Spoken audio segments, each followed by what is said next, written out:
Welcome back for the Mobile Gaming Fanatics. On my time, this is Top Drives. There was no Bentley Hinadieri's final video. I'm sorry, but I didn't do particularly well. I did get the carbon fibre, 56th I think I came. Didn't get anything good from it. So didn't do a video. I did, however, or was informed, should I say, by some of you, for example, Craig Rodriguez, who did pretty well in the event, but unfortunately came 11th. Now, honestly, hand on heart, that's the worst position you can come. So I feel for you, mate. Even if you weren't too worried about the total final prize, just to miss out by one place is the worst place, 11th in any of these challenges. On a slightly more positive note though, Mark Hitkins informed me that he managed to get a 95 RQ egg out of the weekend challenge. I did, I think, 2 rounds, so I can't be jealous, you know, congratulations. It looks like I'm not going to actually get an egg. I'm pretty sure with these packs, for me, when it comes to cars that I want, I swear it's a bit like those Pokemon card packs, you know, where they get a scale and apparently you could weigh the cards and you'd actually be able to tell if it had a shine in it or not, because it would be fractionally heavier. I think they do that with me with the packs. I think that Hutch just shakes the pack and goes, oh, could be a connoisseur in there, all right, you know, put that away. Oh no, this hasn't. Here you go, you can open that one. That's what it kind of feels like. But anyway, I smashed the weekly challenge, so go me. I will be honest, I did it by accident because I was trying to farm the final level and I still won far too easily. So yep, go me. Waste of tickets now and another day and a bit's worth of potential farming, but what can you do? If you are on the challenge, it's German cars, convertibles, I think, or something. It's pretty simple, to be honest with you. There's loads of ultra rares and less which are extremely useful. You've got the Z4 which will help you. You've got a couple of the Mercedes for drags. You can even use the rare BMW Z4 with the 89 handling. That's extremely useful up until the very end. So hopefully most of you out there will have the cars to get that ceramic pack at the least. Now moving forward, I thought I will come in, show you a couple of events going at the moment. One's coming towards an end, one still has a little bit to go, and then I'm going to move on to cars and upgrading. We'll come to that in just a second. Zigzagato, yes, there's only a few hours left, so it's not going to be too useful for you guys, the information I've got for you. But for those of you who do see this video in time, very key, okay, very key. This is a top secret. If you want to do well in this event, use your fastest, most agile Aston Martins. There you go. I said it. I gave you the key to this event. That's right. Just put in your quickest, fastest, most agile Aston Martins that you have. Simple. Done. There's no rain. There's no dirt. There's no bumps or speed humps. It is just a bit of drag and twistiness. Simple. So for me, I've got 3 maxed out cars and I have my Superleggero Volante, which isn't maxed out but still kind of does the business. I think this is my best team. When we go into the event, I'll show you very quickly. I can beat everyone. I have beaten everyone. The only person in here who has a better hand than me is Henrik Madsen here. He has 4 legendaries which are all maxed out, and he then has the Aston Martin on a drag build as his throwaway car. Now if I was to max out my 177, we could tie here. I'm going to lose to the Vulcan. I lose to the Vulcan pretty much in every track set at the moment for other people as well. But these 2 cars I can beat with my 2 Superleggeros, so it would be tie, lose, win-win, and it would all go down to the final track set. Am I going to invest those resources just to get a ceramic pack? No, but Henrik is unbeatable in this event currently, and we can come up here for constant at the top. I'll just play constant just for one race, just to kind of give you an idea of how my hand plays out. What I do is I know I'm going to lose against the Vulcan. So very simply, I just put my Aston Martin against his Aston Martin. I put my Twisty Road DBS there. I know I've got the victory here with either of these 2, but for the sake of it, we will use car for car. I then go and put my DBS on the hairpin mode and throw in my V12 Zigzagato against the Vulcan, because that is going to be a 60-ish point defeat, but it doesn't matter. I get the victory. Most races end up being 1 star. Depending on the track set and the person I pick, I can get some 2 stars as well. But obviously, my opponents are Henrik that I can't beat, and then a mixture between whoever's in second out of these 2 and potentially one of these people in 4th or 5th.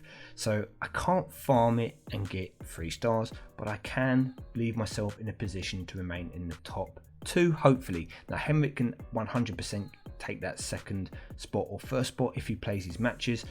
Won't be using any cash to refresh tickets. Hopefully if I constantly play constant, nice use of words there, I'll be able to stay in rank 1 to 2, mainly just for the extra bit of gold. Nothing else really matters to me. There's a little bit of cash, but that extra gold boost would be great, but at least it is another ceramic pack. We move on to the Skyline slalom. I can give you a bit more help here. Again, don't look at this team. You can see there's two people here that obviously have pretty good decks, and the rest of us are kind of all going to be fairly similar.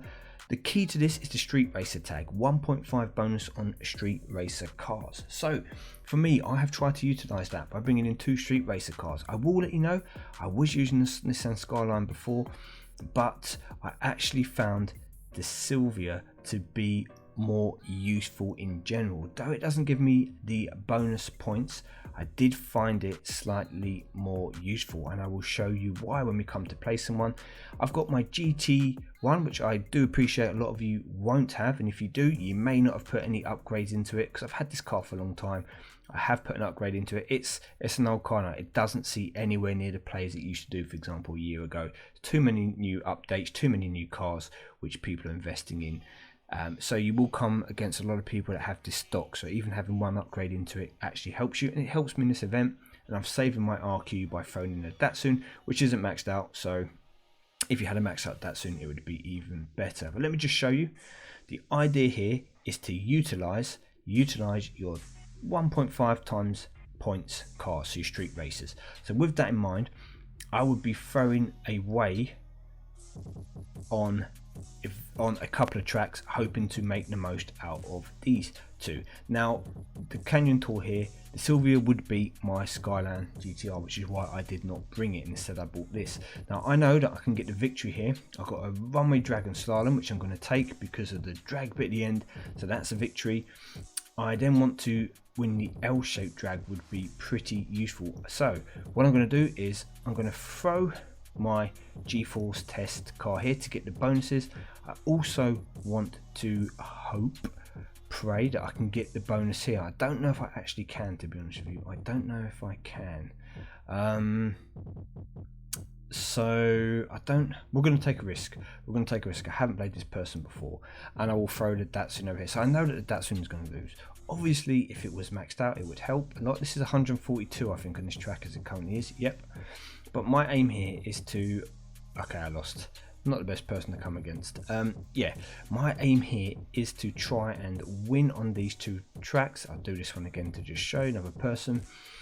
Win on the two tracks with both of my 1.5 stars and take everything else as they come. Now here, again, drag have a big advantage. The only problem here is in the L shape. I'm not 100% sure if I beat the GTR like this, but I do beat it on the 30 to 130 tracks. But we'll come back in it. We'll come back to that. Again, we want to win with our two key cars. So we will take one victory. We will take 2 victories. We also know we can get a victory here. We take a defeat. We did that soon. Just for the sake of it, I'm going to watch this second track, see how we do with the L shape, because I don't have that Nissan. If you do, then I would probably use it, but I'll be honest, it is a bit underwhelming. A lot of people said that for a long time for an 89 RQ car, yet we just catch it at the end with that MRA. That's the great thing about the GT1. It's got great MRA. The GTR that's where it lacks. I mean, it looks good on the short circuit, anything, but as soon as you have to hit anything with any kind of speed, it quickly gets eaten up. So we do that, we take a victory. That's kind of what I'm looking to do. Now, I don't expect myself to get in the top 2. I don't even know if I'll stay in the top 10. Probably if I play the track sets, I've got a chance. I mean, if we come to the top, we can see similar to me here, so I can beat that. Very similar lineup. I do not have the 370Z, so that is a very, very good car. If you have it, 100% use that. And I don't have the GTR Nismo. Again, 100% if you have this car, I would probably try to make way for it in my team. As you can see, they've gone for a very similar idea where they've taken a Nissan in as a kind of a throwaway car. But if I was doing this, then let me just pick. Which one should I pick? We'll pick Andy here, because I think he's on top. So we go fast circuit for the victory. I know I need to get my 2 victories, so pretty simply I'm going to have to do twisty circuit and slalom to get those bonus points. Then I will put karting circuit because that'll be close anyway, and I will lose on the final race, but I will win overall. So very quickly skip to the end, and there we go, utilizing the 1.5 bonuses. And again, I know I've mentioned it already, but if I do max out my that soon, I will lose by a few less points, so that obviously that helps. And we're going to try and get a top 2.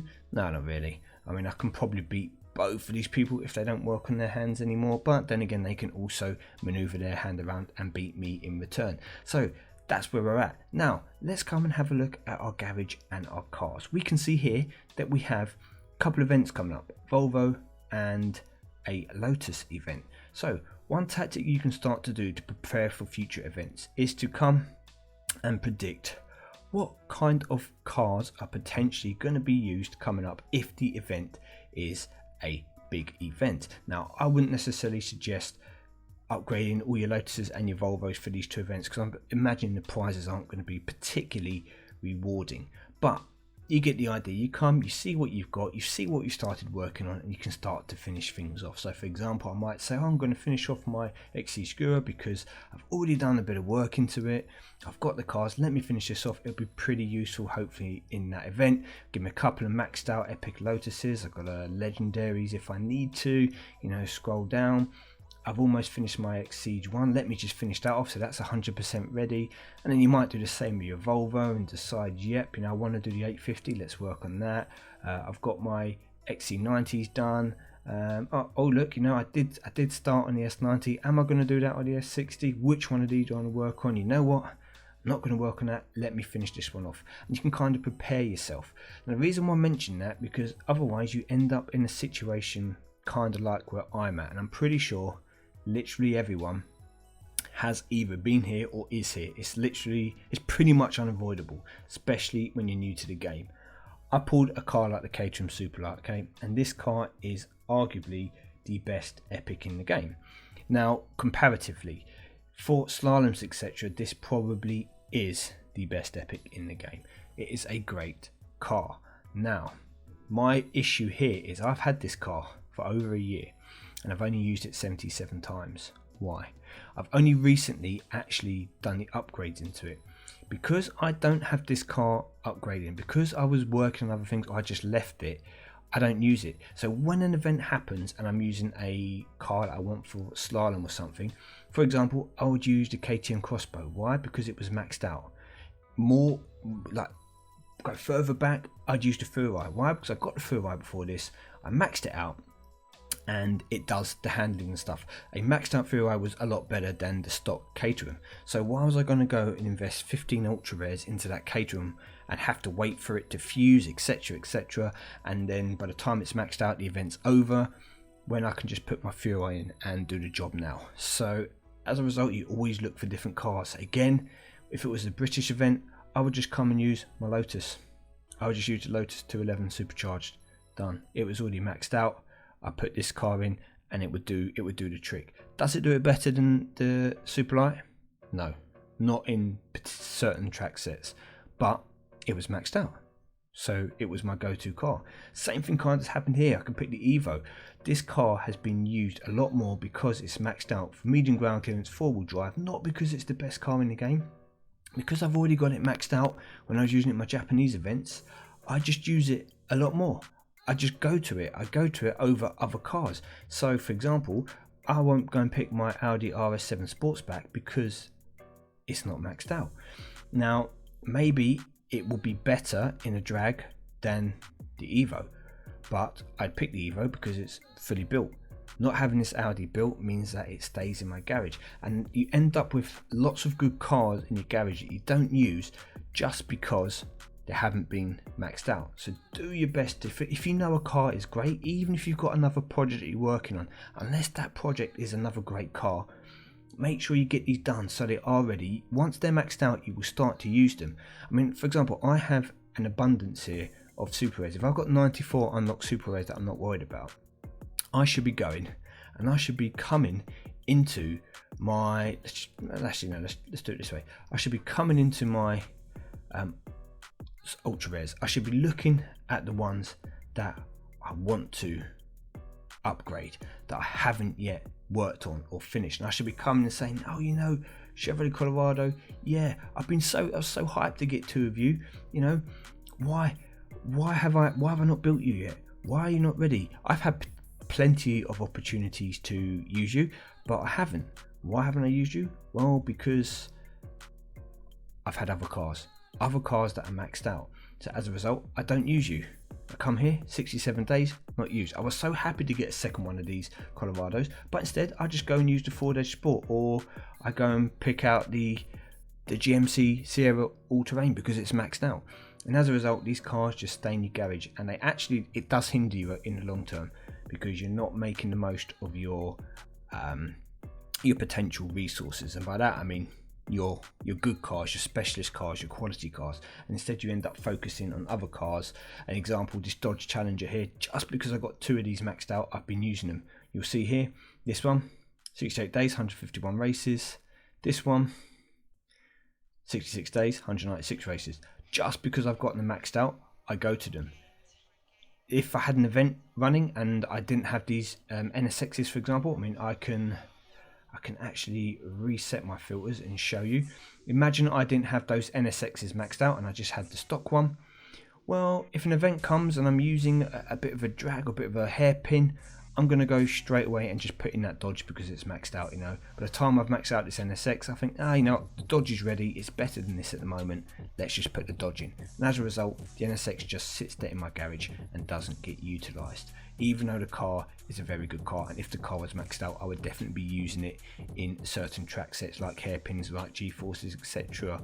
over the Dodge. But if it's not built up, you're not going to use it. So don't fall into that trap. Somewhere I've been for a long time with many of my cars. Make sure you upgrade your good cars as soon as possible so they are ready for you. Now, just to end this video, I'm going to go out. We're going to end it on a high. We're not going to bother opening any of these packs, but I do have some gold, so we will open some packs soon. But I don't need any more Aston Martins at the moment. I don't think. I'm not looking for a Nissan Carbon Fiber or Street Racer one, to be honest with you. So with that, I'm just going to open up one ceramic to end the video. Hope you can end on high. Anything is good, to be fair. Even super rares. I've got plenty of ultra rares to work on, but anything above that, any kind of ultra rare, amazing. Absolutely to muscle. Easy fuse. Anyway, I've been MyTyme. Thank you very much for watching this video as ever. I hope you found it useful. I'm going to make a conscious effort to try and do better in this weekend's kind of event, next Tri-Series event. I want to try and get another prize car in the garage. As long as I have some cars capable of doing it and I'm not a million miles behind like in the recent Bentley one where it would just cost me too many resources to upgrade those 2006 cars, I will try to make a conscious effort to attack the top 10. Anyway, with that said, good luck everyone. Enjoy.